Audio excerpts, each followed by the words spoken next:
Chairman گڈاف town Tariq عزیز بلوچ نے کہا ہے کہ لوگوں کو بلدیاتی سہولتیں ان کی دہلیز پہ پہنچانے کا جو عمل شروع کیا تھا وہ پاکستان پیپلز پارٹی کے منشور اور ویژن کے مطابق ہے اور ہم اللہ کا شکر ہے کہ اس میں کامیابی سے سرخرو ہوتے جا رہے ہیں۔ ٹاؤن میونسپل کارپوریشن گڈاف ٹاؤن کے چیئرمین طارق عزیز بلوچ، وائس چیئرمین جام محمد جوکیو، کونسل ممبر مرتضی یار محمد بلوچ اور میونسپل کمشنر احمد یار کے ہمراہ آج ریڈنگ روم خان محمد کوٹ UC درسنا چنو گڈاف ٹاؤن کا بھی باقاعدہ افتتاح کر دیا گیا۔ چیئرمین طارق عزیز بلوچ نے کہا کہ پاکستان پیپلز پارٹی کے منشور اور ویژن کے مطابق ہم نے ترقیاتی منصوبوں کا ہر سطح پر آغاز کیا ہوا ہے۔ اس ریڈنگ روم کی کنسٹرکشن سے گوٹ کے بچوں کو مطالعے کرنے میں آسانی ہوگی اور گڈاف ٹاؤن کی اکثریتی آبادی دیہاتوں پر مشتمل ہے۔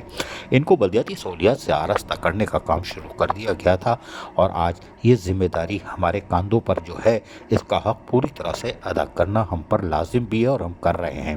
جس پر 100% عمل کیا جا رہا ہے۔ وائس چیئرمین جان محمد جوکیو نے کہا کہ گڈاف ٹاؤن میں محدود وسائل ہے لیکن بے شمار رکاوٹوں کے باوجود ہم سے عوام کی جو توقعات وابستہ ہیں ان کو پورا کیا جا رہا ہے۔ اپنے اختیارات میں رہتے ہوئے گڈاف ٹاؤن کی عوام کی خدمت خلوص نیت سے کر رہے ہیں۔ سپرنٹینڈنگ انجینئر فرمان علی داشاری نے اس موقع پر بتایا کہ گڈاف ٹاؤن میں ترقیاتی منصوبوں پر تیزی سے جہاں کام جاری ہے، کام کے معیار پر کوئی سمجھوتہ نہیں کر رہے اور یہی وجہ ہے کہ چیئرمین طارق عزیز بلوچ ہو یا میونسپل کمشنر گائے بگائے دورے کر کے ان کی مانیٹرنگ بھی کر رہے ہیں۔ بہت جلد دیگر ترقیاتی اسکیموں کا افتتاح بھی کر دیا جائے گا۔ اس موقع پر UC چیئرمین نبی بخش پالاری، AEE مہران ملک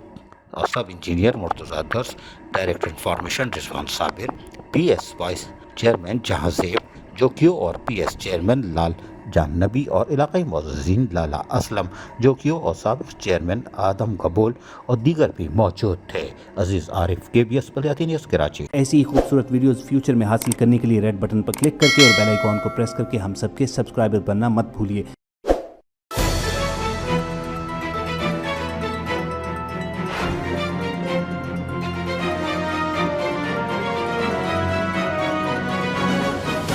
KBS بلدیاتی نیوز